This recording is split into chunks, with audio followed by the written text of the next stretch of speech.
Hello everyone, good morning. কেমন আছো সবাই? মুগ্ধতা অ্যান্ড মি চ্যানেলের নতুন আরও একটি ব্লগে তোমাদের সবাইকে স্বাগত জানাই। আশা রাখছি যে যেখান থেকে আজকে আমার এই ভিডিওটি দেখছো তোমরা সবাই খুব ভালো আছো, এমনকি আমরাও খুব ভালো আছি। আর আজকে হচ্ছে সোমবার, ঘড়িতে বাজে সকাল ওই 7টা মতো। তবে চলো আজকের ব্লগটা আমি এখান থেকে শুরু করলাম তোমাদের সবাইকে সঙ্গে নিয়ে। আশা রাখছি তোমাদের একটু হলেও ভালো লাগবে। আর এই তো সকালবেলা ঘুম থেকে উঠে যেটা রোজ প্রতিদিনের কাজ আমাদের করতেই হয়, ঘর ধোয়া, পরিষ্কার করা, ঝাড় দেওয়া, মোছা, সেগুলোই কিন্তু আমি এখন করছি। আর আমার ঘরগুলো একটু বেশি নোংরা হয়ে থাকে, কারণ মানে কি বলবো, রাতে যে মাম্মাম ঘরের উপর এত অত্যাচার করে, আর কি বলবো, কাগজপত্র ও পড়তে বসবে, কাগজপত্র কুটি কুটি করে কেটে এদিক ওদিক ছড়াবে, মানে কি বলবো। আর তার বিছানা চাদর টাদর এক জায়গায় থাকবে না, মানে প্রতিটা জিনিস এলোমেলো।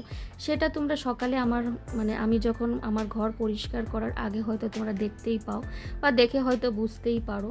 তো যাই হোক, আর এখন আমি এই মুহূর্তে পুরো ঘরটাকে আমি পরিষ্কার করব, জায়গার জিনিস জায়গা মতন রাখবো, সবগুলোই কিন্তু আমি এখন পরিষ্কার করে নেব। অন্যান্য দিন কি হয়, মামামের তো স্কুল থাকে, কিন্তু হাতে খুব একটা বেশি সময় থাকে না এই ঘরগুলো পরিষ্কার করার। কিন্তু আজকে আমি অনেকটা কি বলবো, তাড়াতাড়ি কিন্তু ঘুম থেকে উঠেছি, তো দেখলাম যে হাতে আমার বেশ অনেকটা সময় আছে। আর আজকে আমাকে স্কুলে নিয়ে যেতে হবে না, মামামকে ওর পাপাই নিয়ে যাবে। তার জন্য আমি ভাবলাম যে আমার হাতে যখন সময় আছে তো এই কাজগুলো আমি করিনি। আর দেখবে ঘর দুয়ার যদি পরিষ্কার পরিচ্ছন্ন পরিপাটি না থাকে না, তাহলে দেখবে একদমই ভালো লাগে না, মনে শান্তি লাগে না, যতক্ষণ না পর্যন্ত তুমি এই কি বলবো পুরো পরিপাটি করে ঘরগুলোকে পরিষ্কার না করছো, কেমন একটা যেন মনে হয়। তো যাই হোক, সকালে সবার আগে যেটা থাকে রান্নাঘর পরিষ্কার করা, রান্নাঘরের গ্যাসের ওভেন টোভেন সবগুলোকে পরিষ্কার করে মুছে টুছে দিয়ে আসলাম। তারপর চলে আসলাম এই আমার কি বলবো লিভিং রুমটাকে পরিষ্কার করতে। সারাদিন তো এই রুমের উপরে এই রুমেই থাকা হয়, আর এই রুমটার উপরে বেশি অত্যাচার করা হয়। তো সকালবেলা এইটাই আমার কি বলবো গোছাতে গোছাতে অনেকটা সময় লেগে যায়। আর এই যে মামামের জুতোর ভান্ডার, তো এইটাকে আমি কি বলবো, কালকে মামামের জন্য আরও 2 জোড়া জুতা কিনা হয়েছে, তো এখানে আরও জুতোর ভান্ডারটা আরও বেশি কি বলবো ভরে গেছে আর কি। তো যাই হোক, এখান থেকে ছোট ছোট দেখে জুতোগুলোকে খালি করতে হবে, আর হয়তো আমি ফেলে দেব, আর নতুন যে 2টো জুতা আর কি কেনা হয়েছে সেগুলো আবার জায়গা মতন রেখে দিলাম। আসলে মামামার স্কুলের জন্য জুতোগুলো কিনা হয়েছে, ওর প্রতিদিনের 1 জোড়া জুতো আর স্পোর্টসের জন্য আলাদা করে জুতো।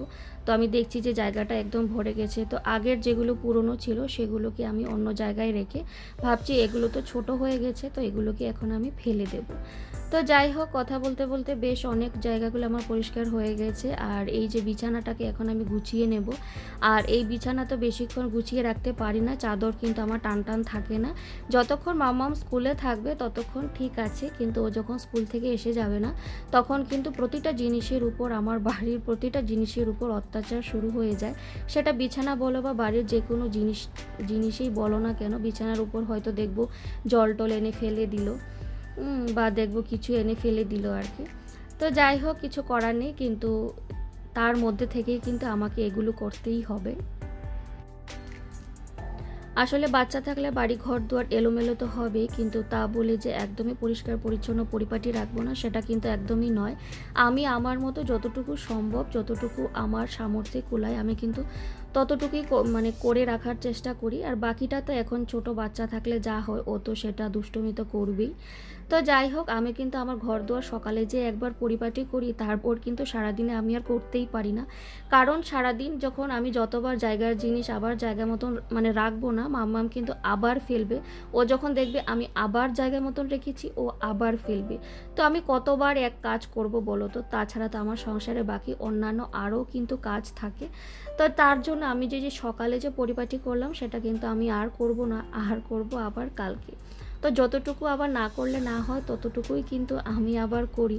কিন্তু দেখবে যদি তোমার ঘর এলোমেলো থাকে, আর একজন মানুষ যদি তোমার বাড়িতে আসে, দেখতেও তো একটা কেমন লাগে না, তখন সে আবার বলবে যে দেখো এই ঘরে তো মানুষজন থাকে কিন্তু ঘর দুয়ার একদম পরিপাটি করে রাখে না। তো যতটুকু না করলে না হয়, আমি বেস্ট অফ লাক মাম্মাম।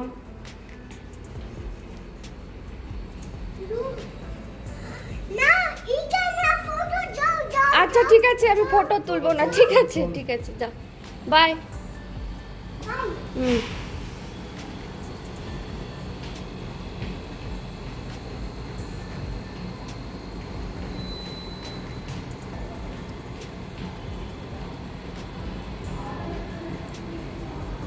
বাই। হুম, ঠিক আছে। মামামের আজকে প্রথম পরীক্ষা, ওর জীবনের আজকে ফার্স্ট পরীক্ষা, জানি না কিভাবে ও পরীক্ষা দেবে। আর আজকে হচ্ছে ওর ইংলিশ পরীক্ষা, তার জন্য তো আমি খুবই চিন্তিত, কিন্তু মেয়ে আমার এক ফোঁটাও চিন্তিত নয়। যদিও ও পড়াশোনা কী জিনিস, পরীক্ষা কী জিনিস সেরকম তো এখনও বুঝতে শিখেনি, এখনও বোঝে না। তো যাই হোক, ও স্কুলে যাচ্ছিল, আমি একটু ওকে ভিডিও করতে চাইছিলাম, কিন্তু তোমরা শুনতেই পেলে ও বললো যে না, ফটো না। ভিডিও তো আর বলতে পারে না, বলে নাকি ও ফটো। আর মানে ও তো সবসময় দেখে যে সবাই ফোন নিয়ে তো ছবিই তুলে, তো ও ভাবে যে আমি ভিডিও না করে ছবিই তুলছি। তো যাই হোক, জানি না, আমার ভেতরে খুব টেনশন হচ্ছে যে কি পরীক্ষা দেবে। কিন্তু আবার ওর ওর পাপা আবার বলে যে নার্সারি স্টুডেন্টের জন্য কি আর এত টেনশন, মানে এখনই যদি এত টেনশন করো, বাকি তো দিন পরেই রয়েছে টেনশন করার। সেটাও একটা সত্যি কথা, কিন্তু মেয়ের জীবনের আজকে প্রথম পরীক্ষা, তা নিয়েও কিন্তু আমি একটা বেশ চিন্তিত আছি যে কিভাবে ও পরীক্ষাটা দেবে। তো যাই হোক, আমার কিন্তু মানে মাম্মামকে স্কুলে পাঠিয়ে আমার স্নান হয়ে গেছে, আর স্নানের পর আমার পুজো দেওয়াও কমপ্লিট। আর আজকে যেহেতু সোমবার, তো সোমবারে আমি চেষ্টা করি উপোস থেকেই পুজোটা দেওয়ার, সোমবার আর বৃহস্পতিবার। তো যাই হোক, আর তারপরে কিন্তু ব্রেকফাস্টটাও বানিয়ে নিয়েছিলাম, ব্রেড আর অমলেট, তো সেটা ব্রেকফাস্ট করে আর চলে এসেছি দুপুরে রান্নাবান্নাটা করতে। আর কি বলো তো, আজকে কিন্তু শুধু মাছের ঝোল ভাত করব। আর সেই মানে স্নান পুজো করে আস্তে আস্তে না অনেকটা লেট হয়ে গেছে, আর হাতে খুব একটা বেশি সময় নেই, মামাম কিন্তু স্কুল থেকে চলে আসবে। আর এই যে দেখো, আমার কিন্তু মাছের ঝোল হয়ে গেছে। আর এখানে ছিল ওই যে কালকের মানে গতকালকের একটু পটল চিংড়ি, সেটাকে ফ্রিজ থেকে বার করে গরম করে নিলাম। আর তার সঙ্গে হলো মানে উচ্ছে আর আলু ভাজা। এই হচ্ছে আজকে আমাদের দুপুরের সিম্পল মেনু, খুব একটা বেশি তামঝাম আজকে করলাম না। আর এইদিকে দেখো, মাম্মাম কিন্তু স্কুল থেকে এসে গেছে, ওকে আমি স্নান করিয়ে দিয়েছি। আর ও স্কুল থেকে আসার পরে ওকে আমি জিজ্ঞাসা করলাম, মাম্মাম তোমার এক্সাম কেমন হলো? ও আমাকে বললো যে ও জাম্পিং করেছে, ও দৌড়াদৌড়ি করেছে, ও খেলেছে, কিন্তু পরীক্ষা কেমন হয়েছে সেটা আর বলছে না। আসলে ও তো জানেই না পরীক্ষার কি মানে কি লিখেছে। তো যাই হোক, ম্যামরাই কিন্তু সব ওকে ঘুরিয়ে করিয়ে দিয়েছেন, যেটা আমার মনে হয়। তো যাই হোক, ও স্কুলে গিয়ে কি কি করেছে, কি কি খেলেছে, সেটাই কিন্তু আমাকে এসে বলছে। আর এই যে দেখো, স্নান করার পর আমি যেভাবে গামছা দিয়ে চুল ঝাড়ি, মেয়েও কিন্তু আমার একইভাবে চুল ঝাড়ছে স্নান করে আসার পর। আর এই যে দেখো, আমার দুষ্টুর কাণ্ড, মেয়ে আমার পড়াশোনা করতে করতে খাতার উপর মাথা দিয়ে ঘুমিয়েই পড়লো। আসলে এত সকালে মানে মানে সকাল সকাল ঘুম থেকে উঠেই তারপর স্কুলে যাওয়া, আর স্কুল থেকে এসে স্নান সেরে মানে খেয়ে না মেয়ে একদম টায়ার্ড হয়ে গেছে, আর সারাদিন স্কুলে দৌড়োদৌড়ি ছুটোছুটি করতেই থাকে। তো দেখলাম ও এখানে বসলো, মানে ও লেখালেখি করবে, আর দেখি একদম ঘুমিয়ে গেছে। তো যাই হোক, মামামকে এখন সন্ধ্যের পর পড়াতেও বসালাম, আর আজকের মতো ভিডিওটাও আমি এখানে শেষ করলাম। ভিডিওটা ভালো লাগলে একটা লাইক করে দিও, টাটা।